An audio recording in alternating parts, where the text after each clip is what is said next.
Approximately 14,000 grade 6 students will be sitting the National Grade 6 Assessment on Wednesday and Thursday. The lead up to the examination date was no easy feat, according to Winford Gardens primary school teacher Dawn Chandler.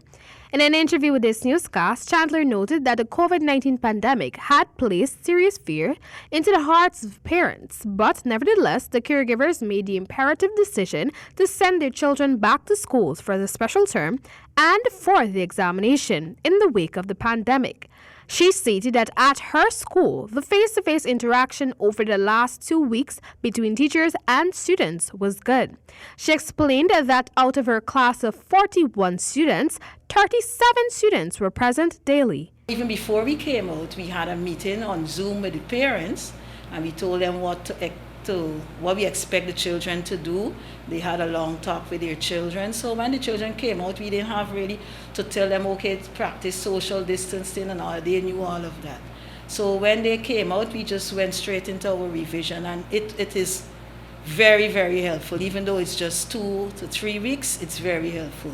Eventually, she attained a near-perfect attendance rate from her students. Chandler added that from her students' level of preparedness, it is obvious that parents played a crucial role in ensuring that learning continued while at home.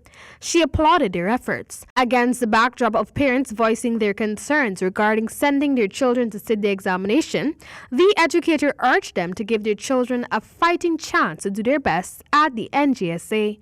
I would advise them to just speak to the children before they come out, let them know what they have to do, let them know the do's and the don'ts, and send the children out.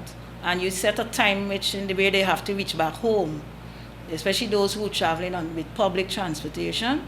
And personally, if I have a child writing an exam on that day, I will see that my child comes on time, because that's very important that they get to school on time. So if you know that you're living far and transportation is a problem, you come out extra early. I don't think parents should be fearful of sending them out on those 2 days, because they will still be practicing the social distancing. Given the challenges encountered by many educators in mastering the technological modalities of teaching online, Ms. Chandler urged teachers to garner as much knowledge as possible in this area. In 2019, 5 pupils of Ms. Chandler's class copped a spot in the top 1% of the country, surpassing many other public primary school performances at the examination. Chandler stated that she expects no less from her students this year. The educator gave this word of advice for children who will be writing the examination on Wednesday.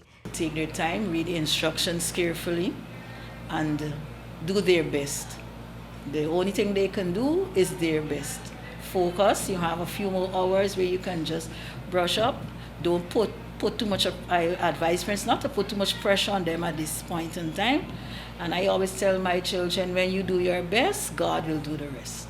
According to the Ministry of Education, they have established some guidelines, including the allowance for only 15 students per examination area, daily temperature checks, and constant sanitation of the examination areas.